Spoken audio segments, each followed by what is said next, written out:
Hello and namaste. I would like to start with one of my quotes. When things seems going out of your hand,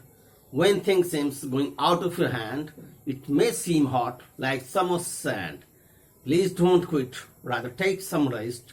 Holding there for some time can give you your best. Welcome to the Fast and Fluent English again. This is Prabhat Kumar, and today I'm going to talk about what are the main points which should be taken care of to be a good English speaker. आज मैं जिस topic पर बात करने जा रहा हूं वो टॉपिक है कि हमें कौन कौन से पॉइंट्स कंसीडर करने हैं एक बढ़िया इंग्लिश स्पीकर बनने के लिए. सो प्लीज अगर अभी तक आपने सब्सक्राइब नहीं किया मेरा चैनल तो सब्सक्राइब कीजिए, शेयर कीजिए और लाइक कीजिए. अब क्वेश्चन आता है कि हम लोग बोलते क्या हैं. What do we speak? We just express our mind और इमोशन थ्रू वर्ड्स. हम अपने माइंड को या इमोशन को वर्ड्स के थ्रू एक्सप्रेस करते हैं, यही बोलना है. सो स्पोकन का फर्स्ट कंपोनेंट है grammar. So English grammar is the first component for being a good English speaker. So English grammar is learned only to construct correct sentences. English grammar पढ़ा जाता है सिर्फ करेक्ट सेंटेंस बनाने के लिए और ग्रामर का कोई काम नहीं है. But if you right well it doesn't mean you can speak well. अगर आप अच्छा लिखते हैं इसका मतलब ये नहीं कि आप अच्छा बोल भी सकते हैं. But if you speak well it means you can write well. लेकिन अगर आप अच्छा बोलते हैं इसका मतलब आप अच्छा लिख भी सकते हैं. सो speaking is a lot more than writing. Speaking बहुत ज्यादा है राइटिंग से. So first component is English grammar. Now the second point is pronunciation and accent. Pronunciation is the heart and soul of any language. किसी भी language का heart and soul है pronunciation. सो सही सही उच्चारण करने के लिए हमारा मुंह सबसे पहले पूरा पूरा खुलना बहुत जरूरी है. एयर जब स्टमक से बाहर आता है माउथ के थ्रू तो टंग उसे वाइब्रेशन देता है. तो टंग को वाइब्रेट करने के लिए पूरा पूरा स्पेस चाहिए जब ही क्लियर साउंड बाहर आएगा. Otherwise you will just eat half the word. Now हमें सही से उच्चारण करने के लिए सही सही सिलेबल और फोनेटिक्स का ही यूज करना है. सो syllable and the phonetics.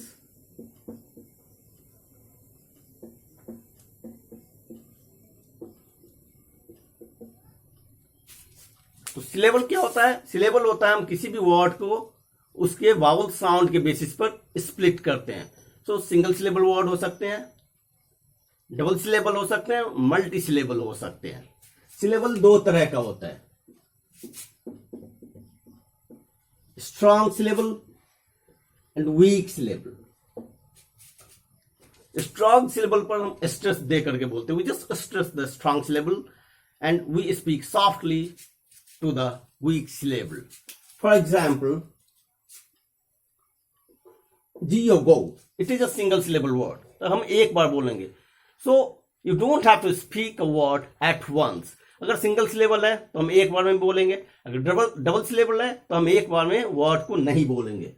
It is go, single syllable word है. Cat, it is a single syllable word.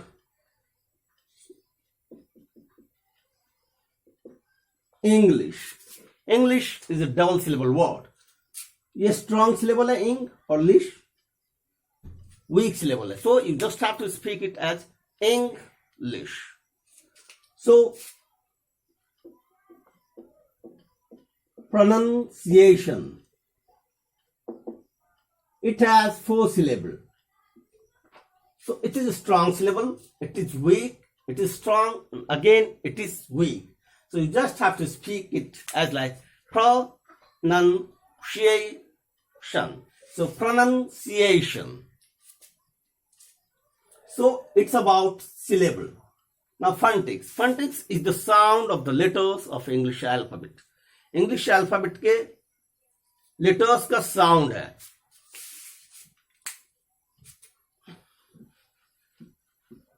In fact, English alphabet में 26 letters होते हैं and they do have 44 types of sounds. 44 तरह के sounds होते हैं. And there are 5 vowels. 5 vowels होते हैं और वावल्स के 20 साउंड्स होते हैं. सो these sounds, these 44 sounds are the phonetics.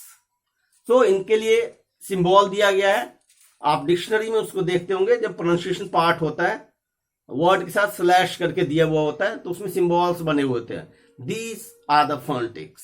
These are on the sounds of the letters of English alphabet.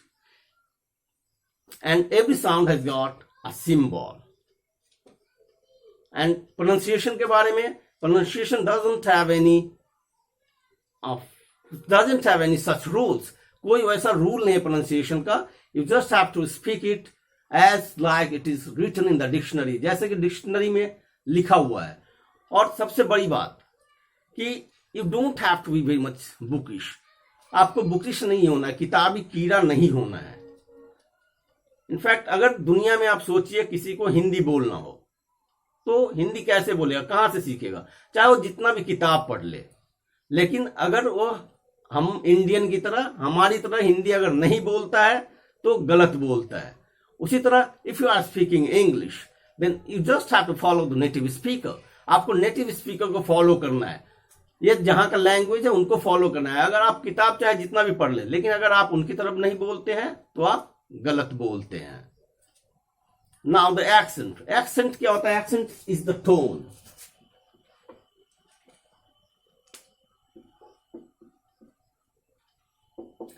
Accent is the tone of speaking. Accent जो है बोलने का एक टोन है. ऑलराइट, सो आपको at least you just have to speak with the neutral tone. आपको कम से कम न्यूट्रल टोन में तो बोलना ही है. Now the next point is vocabulary. Vocabulary आपके पास होना बहुत जरूरी है. शब्द आपके पास होना बहुत जरूरी है कोई सा भी लैंग्वेज बोलने के लिए. तो 3000 से 4000 वर्ड्स अगर आपको आते हैं तो आप इंग्लिश बहुत आसानी से बोल सकते हैं. लेकिन 3000 से 4000 वर्ड्स कौन से होने चाहिए? Those words should be daily using words. Daily using words होने चाहिए. And in fact remember you cannot memorize whole the dictionary. आप पूरी डिक्शनरी कभी याद नहीं कर सकते. So 3 to 4,000 words will give you the winning edge for the speaking. You can be a good speaker. Alright, winning edge देगा और आप बढ़िया स्पीकर बन सकते हैं. So more importantly किसी भी वर्ड को याद करना बहुत मायने नहीं रखता. You just have to learn how to use that word in a sentence. उस वर्ड को एक सेंटेंस में कैसे यूज करना है वो आपको सीखना है. So the same word will give you different meaning in different sentences. एक ही वर्ड आपको डिफरेंट सेंटेंस में डिफरेंट मीनिंग्स देगा. So आपको डेली यूजिंग वर्ड्स का यूज सीखना है. Now the next one is fluency. Fluency क्या है? जब आप अपने नेटिव लैंग्वेज और इंग्लिश के बीच में जब इजीली स्विच करने लग जाए तो आप अपने आप को फ्लुएंट समझे. Switching between your native language to English and English to native language very easily. Alright, now intonation is used for speaking. Intonation क्या है? The rise and fall of a voice while you speak. जब आप बोलते हैं तो आपके भाषा में राइज एंड फॉल जो है उसी को इंटोनेशन कहते हैं. फॉर एग्जाम्पल,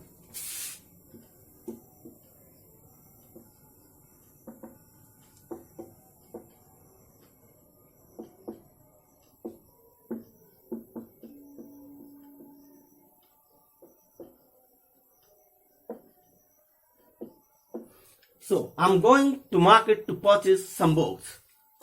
अब देखिए राइजिंग इंटोनेशन है. I'm going to market to purchase some books.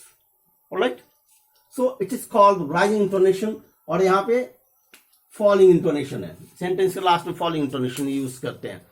So you do have to use the intonation. Why do you use intonation?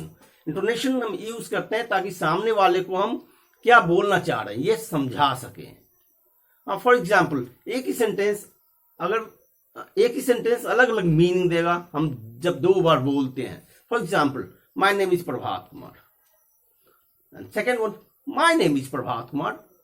Both the sentences have different meanings.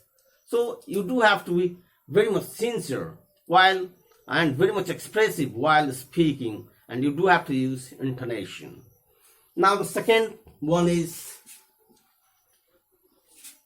contraction.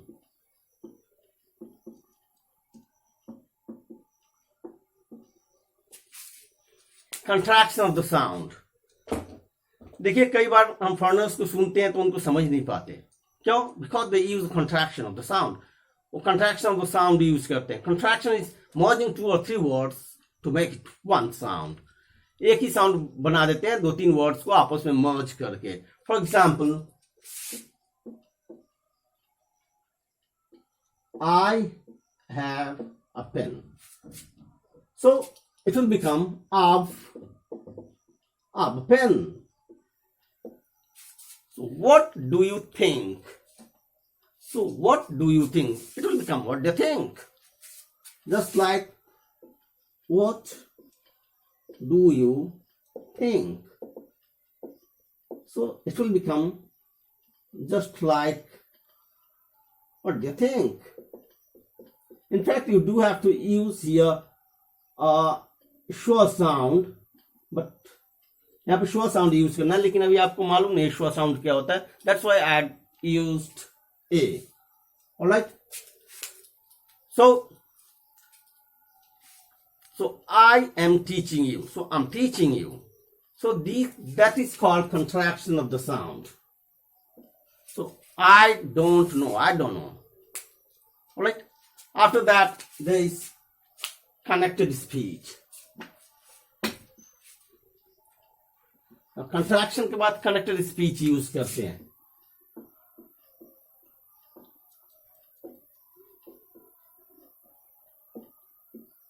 अब connected speech क्या है? हम एक word और 2 word दोनों को साथ में कनेक्ट कर देते हैं. For example, you can find it here. It is fast and fluent English. So जब आप फ्लुएंटली बोलते हैं, जब आप स्पीड में थोड़ा बोलते हैं, alright, then you use the connected speech and the contraction of the word. Contraction of the word और connected speech दोनों ही यूज करते हैं. So ये fast, it will become like fast, and का डी नहीं बोलेंगे, एंड फास्ट एंड फ्लुएंट का T. So it will just like fast and fluent English. ये इससे कनेक्ट हो जाएगा, ये इससे कनेक्ट हो जाएगा. So it is called connected speech. Alright. For example, second one is English spoken. अब देखिए इसके लास्ट में भी श का साउंड है और शुरू में आधा दंत स का साउंड है. Alright. So will merge these two sound. थोड़ा सा स्ट्रेच हो जाएगा. So English spoken. So will speak it like this. So और मैं जो चीजें बताया हूं, मैं अपने आने वाले वीडियोज में इसका सारा डिटेल्स आपको बताऊंगा. और ये मत समझिए कि ये सब बहुत ही भारी है. ऑलराइट. These are easy.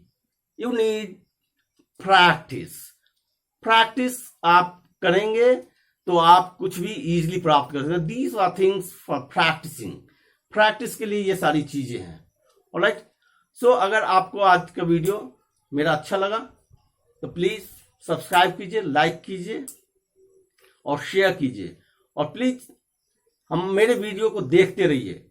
मैं बहुत अच्छी जानकारियां आपको दूंगा और मैं ग्रामर समेत मैं इन सारे टॉपिक को एलेबोरेट करके बताऊंगा. आपको मैं साउंड बोलना भी सिखाऊंगा. प्रोनाउंसिएशन में स, श, ये सारे साउंड्स भी बताऊंगा कि कैसे बोले जाते हैं.